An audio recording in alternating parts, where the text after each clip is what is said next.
नमस्कार दोस्तों, आप सबका हमारे चैनल में बहुत बहुत स्वागत है। पिछले वीडियो में हमने बताया कि विवाह में देरी के कारण आप कैसे जान सकते हैं और इसमें सबसे अहम भूमिका सप्तम भाव की होती है और सप्तम भाव के स्वामी की यानी कि सप्तमेश की भी होती है। अब हम आपको यह बताते हैं कि सप्तमेश का अलग अलग भाव में जातक को क्या फल प्राप्त होता है। आपकी कुंडली में 7 नंबर भाव में जो नंबर लिखा है, जैसे कि 1 या 8 नंबर लिखा है तो मंगल उसके स्वामी होंगे, और 2 या 7 नंबर लिखा है तो शुक्र उसके स्वामी होंगे, और 3 या 6 नंबर लिखा है तो बुध उसके स्वामी होंगे, 4 नंबर लिखा है तो चंद्रमा, 5 नंबर लिखा है तो सूर्य, और 9 या 12 नंबर लिखा है तो बृहस्पति, और 10 या 11 नंबर लिखा है तो शनि उसके स्वामी होंगे। आप देखिए कि ये ग्रह कहाँ कहाँ बैठे हैं।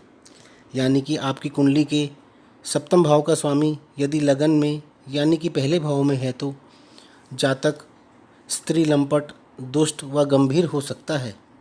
इसके अलावा वह रूपवान, अति चतुर, वात रोगी, धीर व भोगी स्त्री के लिए आतुर भी हो सकता है। सप्तम भाव का स्वामी जब द्वितीय भाव में होता है तब ऐसा जातक अनेक स्त्रियों से मैत्री करने वाला होता है। वह स्त्री द्वारा धन प्राप्ति, दीर्घसूत्री व सुखहीन होता है। ऐसे जातक की स्त्री दुष्ट प्रकृति की भी हो सकती है, लेकिन इंटेलिजेंट होती है और पति के वचन का उल्लंघन करने वाली होती है, यानी कि पति की बात ना मानने वाली होती है।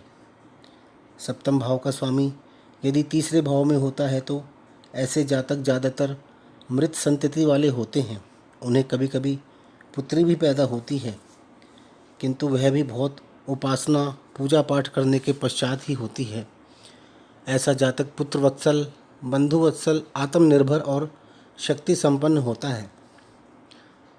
सप्तम भाव का स्वामी जब चतुर्थ भाव में होता है तो ऐसे जातक की स्त्री अक्सर पतिव्रता नहीं होती, किंतु वह स्वयं धर्मात्मा, सत्यशील तथा दंत रोगी भी हो सकता है। ऐसे जातक का चित्त चंचल एवं अत्यंत स्नेही भी हो सकता है। सप्तम भाव का स्वामी जब पंचम भाव में होता है तो ऐसा जातक मानी, संपत्तिशाली, सतत प्रसन्न, गुणवान, सौभाग्यवान, साहसी व धनी भी होता है, किंतु कभी कभी दुष्ट बुद्धि वाला भी होता है। ऐसे जातक का विवाह कम आयु में हो जाता है। यदि पंचम भाव पीड़ित है तो केवल कन्या संतान वाला ही होता है।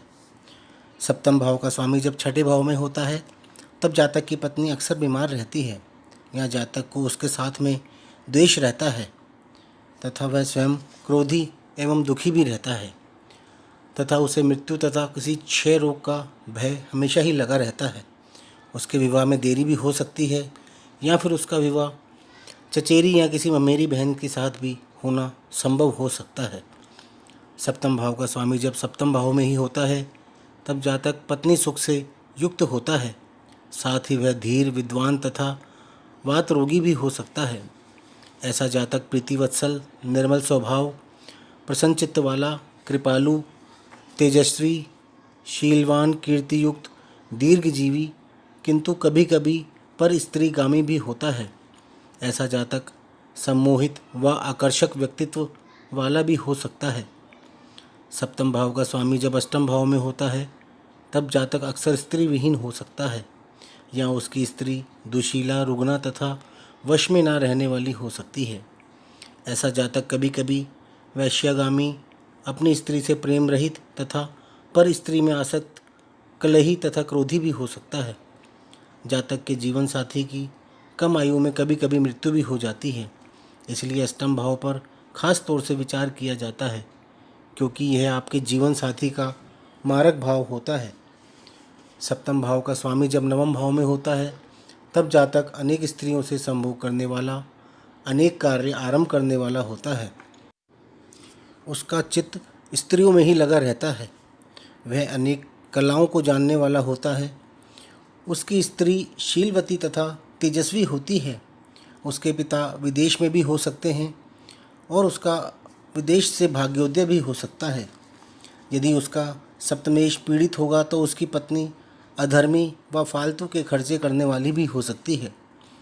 सप्तम भाव का स्वामी जब दशम भाव में होता है तब जातक धार्मिक व पुत्र धन आदि से युक्त हो सकता है, किंतु उसकी स्त्री उसके अधीन नहीं रहती और वह राजद्रोही भी हो सकता है। सप्तम भाव का स्वामी जब एकादश भाव में होता है तो ऐसे जातक को स्त्री द्वारा धन प्राप्ति होती है, उसको कन्याएं अधिक होती हैं। ऐसे जातक की स्त्री शुभशील युक्ता तथा भक्ता भी होती है। सप्तम भाव का स्वामी जब द्वादश भाव में होता है तो जातक दरिद्र, एहसान ना मानने वाला, वस्त्र के द्वारा जीविका चलाने वाला होता है। उसकी स्त्री अधिक खर्चीली होती है, किंतु वह ग्रह व बंधुहीन होता है। विवाह में उसके विलंब भी हो सकता है। तो दोस्तों, इस प्रकार हम सप्तमेश की स्थिति देखकर जान सकते हैं कि इसका हमारे जीवन पर क्या प्रभाव पड़ेगा। नेक्स्ट वीडियो में हम यह जानेंगे कि सप्तम भाव में सभी ग्रहों के होने के अलग अलग जातक के वैवाहिक जीवन पर क्या प्रभाव पड़ते हैं। आपको यदि ये वीडियो पसंद आए तो इसे लाइक करें और हमारे चैनल को सब्सक्राइब भी करें। धन्यवाद।